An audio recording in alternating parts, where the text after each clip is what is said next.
بسم اللہ الرحمن الرحیم۔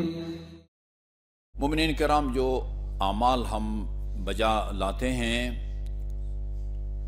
ان کے کچھ شرائط ہیں۔ نماز ہم پڑھتے ہیں تو اس کے کچھ شرائط ہیں، وہ شرائط ہوں تو نماز ہوتی ہے، ورنہ وہ نہیں ہوتی۔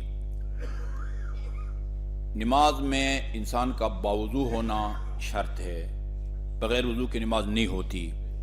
نماز میں بندے کے لباس کو پاک ہونا چاہیے، لباس ناپاک ہو نہیں ہوتی۔ جس جگہ نماز آپ پڑھ رہے ہیں وہ غصبی نہ ہو، مالک کے مکان نے آپ کو بہت پہلے نوٹس دے رکھا ہے، لیکن بس آپ اپنا اثر رسوخ استعمال کر کے، یا خود باثر آدمی ہے مکان خالی نہیں کرتے، وہ چیختا رہتا ہے مالک کا مکان، بھئی میں نے بیچنا ہے، میں نے خود رہنا ہے، آپ خالی نہیں کرتے، وہ غصبی ہے، ادھر نماز نہیں ہوتی، ادھر نماز نہیں ہوتی۔ مباح ہونا چاہیے۔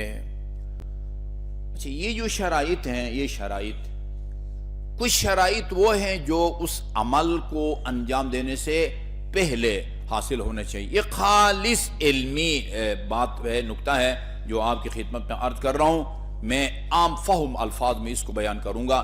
یہ جو شرائط ہیں جس کے بغیر عبادت نہیں ہوتی، کچھ شرائط وہ ہیں جو عمل کو انجام دینے سے پہلے حاصل ہونا چاہیے، اس کو شرط متقدم کہتے ہیں۔ شرط متقدم، نماز سے پہلے وضو ہونا چاہیے۔ نماز کے دوران کوئی وضو کرے وہ کافی نہیں ہے، نماز سے پہلے وضو ہونا چاہیے۔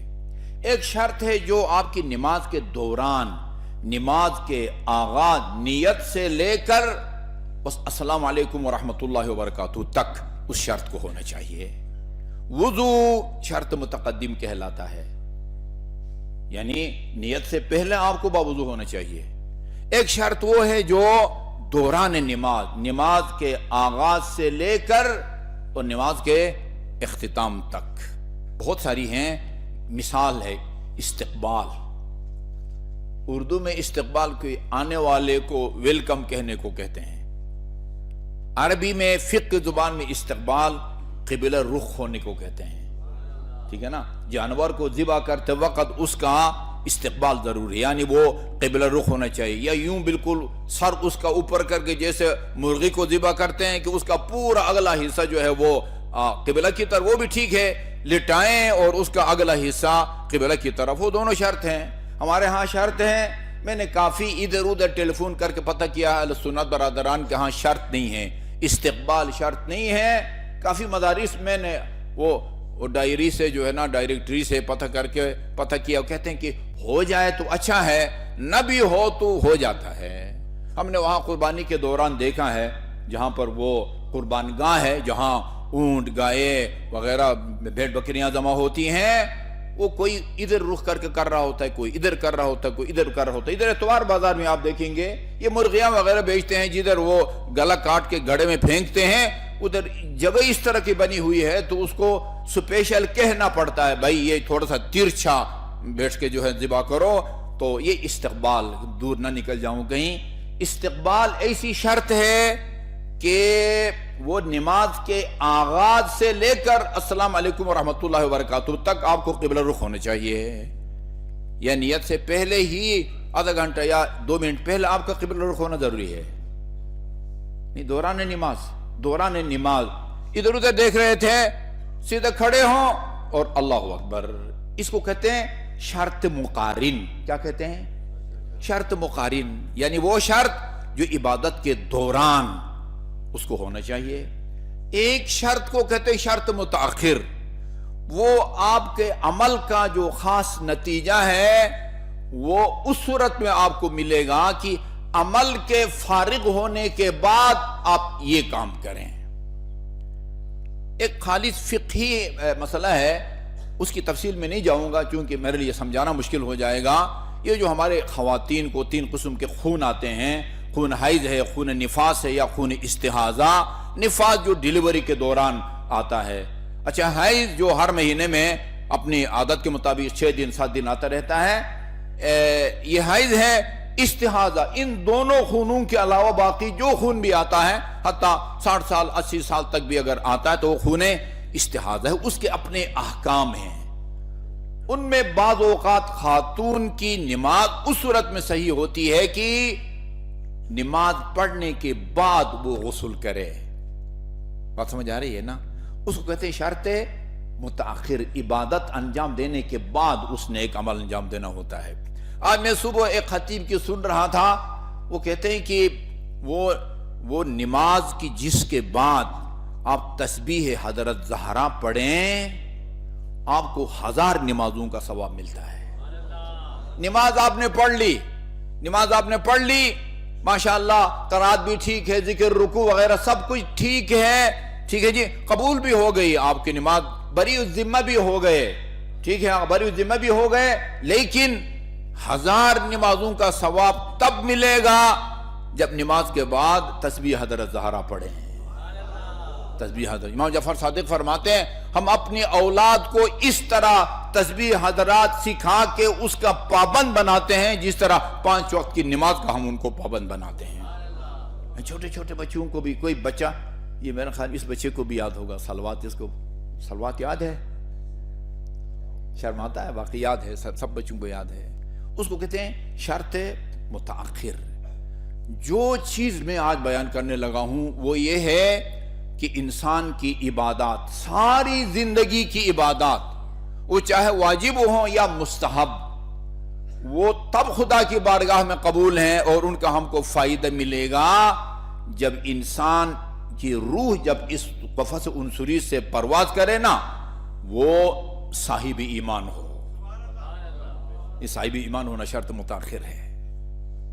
ساری زندگی نہ کوئی واجب کو چھوڑا، نہ کسی مستحب کو چھوڑا، نماز تہجد کا بھی پابند تھا، لیکن مرنے سے چند لمحے پہلے خدا نخواستہ منحرف ہو جائے اور گمراہ ہو جائے، خدا کا انکار کر دے، نبی کا انکار کر دے، قیامت کا انکار کر دے، جی نماز کے واجب ہونے کا انکار کر دے، امامت کا انکار کر دے، قیامت کا انکار کر دے، ساری زندگی کی محنتیں سب رائگان جاتی ہیں اور اس پر جو ہے نا وہ پانی پھر جاتا ہے۔ یہ صاحب عروہ بہت بڑی شخصیت تھی، وہ کہتے ہیں مستحب ہے کہ ہر نماز کی قنوت میں نا یہ دعا پڑھی جائے۔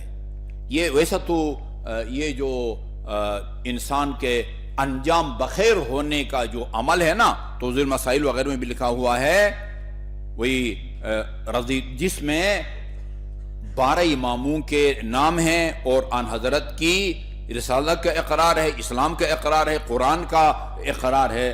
رضیت باللہ ربا وبالاسلام دینا وبالقرآن کتابا وبالکعبۃ قبلۃ وبمحمد صلی اللہ علیہ وآلہ نبیا بعلی اماما وبالحسن والحسین وعلی ابن الحسین، تاکہ یہاں تک وبالخلف الحجہ المہدی المنتظر، جی بہم اتولا ومن اعدائہم اتبرؤ فی الدنیا والآخرہ۔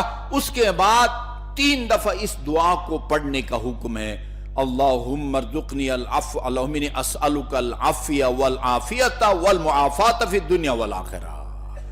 یہ یعنی اس کے علاوہ بھی صرف آخری جو دعا ہے وہ آپ دعائے قنوت میں پڑھیں۔ اس میں 3 جو ہے نا وہ دعائیں کی گئی ہیں، 3 درخواستیں کی گئی ہیں اللہ تعالیٰ سے۔ اللہم انی اسألک العفو، خدایا میں تجھ سے اپنے گناہوں کی مغفرت کا سوال کرتا ہوں، میرے گناہوں کو بخش دے، گناہوں کو بخش دے۔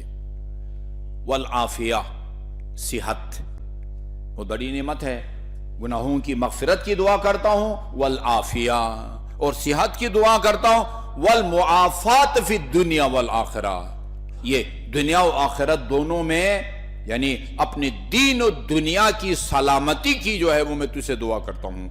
بہترین دعا جو بزرگ عارف قسم کے لوگوں سے جو وہ کی گئی ہے، وہ میں ابھی آج صبح ایک خطیب کی تقریر سن رہا تھا، وہ کہتے ہیں مشہد، ایک عالم دین نے کہا مشہد مقدس میں 3 تقریباً مجتہد حرم امام رضا میں فاصلے پر جو ہے بیٹھ کے کوئی دعائیں پڑھ رہے تھے۔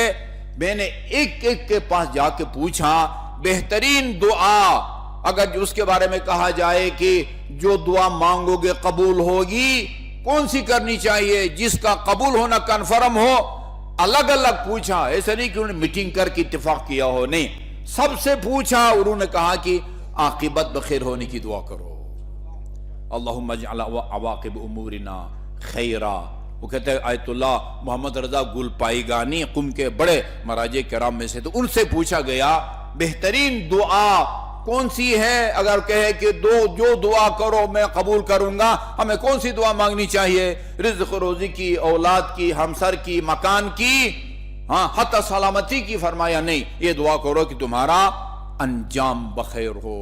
تاریخ میں ایسے ایسے افراد کا نام آپ کو ملے گا، قرآن میں ان کا ذکر ہے، قرآن میں وہ صاحب کرامت تھے، وہ مستجاب الدعوت ہے۔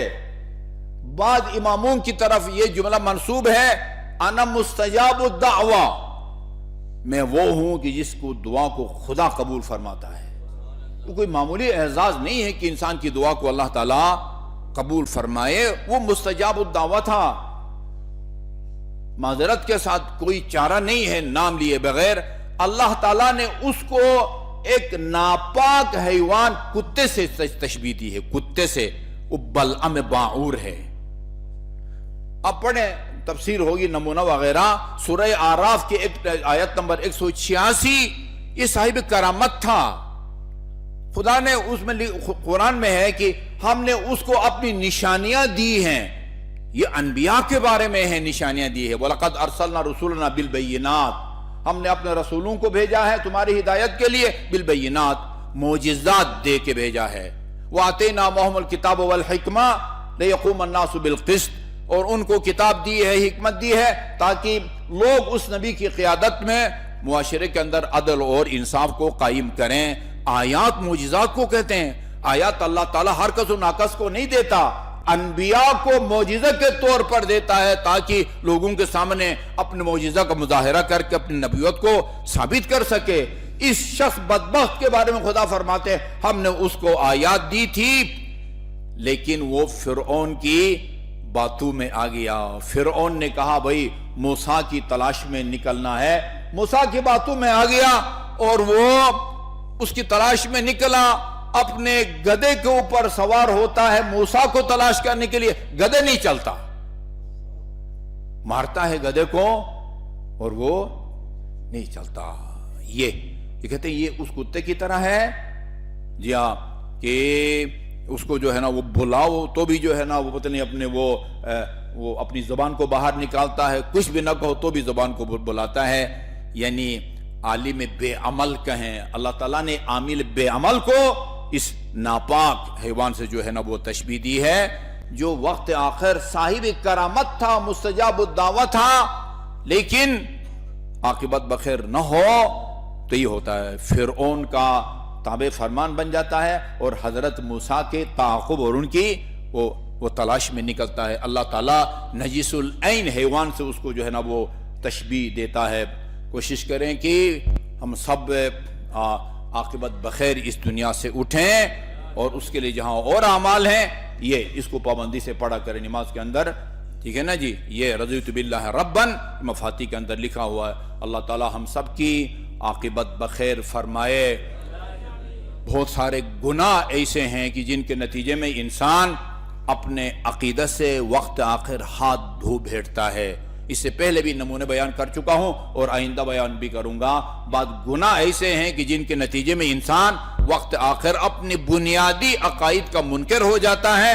وہ جیسے مثال دی ہے، ایک آدمی صرف اس لیے رسول خدا کے کہنے پر وقت آخر لا الہ الا اللہ نہیں پڑھ سکا کہ 6 سال سے اس کی ماں اس سے ناراض تھی، توفیق سلب ہو گئی لا الہ الا اللہ کلمہ توحید زبان پہ جاری کرنے کی، اس لیے کہ ماں ناراض تھی۔ پھر رسول خدا سرانے پہ کھڑی تھی، رسول خدا نے کہا کہ میں شفاعت کرتا ہوں، سفارش کرتا ہوں کہ اس کو معاف کرو، راضی ہو اپنے بیٹے سے۔ کہا رضی تو برضا کے یا رسول اللہ، آپ راضی ہیں تو میں بھی راضی ہوں۔ ماں کو راضی کرنے کے بعد جب کہا قل لا الہ الا اللہ، یہی زبان جو 2 منٹ کام نہیں کر رہی تھی، ماں کے راضی ہونے کے بعد اس نے وہ کلمہ توحید زبان پہ جاری کر دیا ہے۔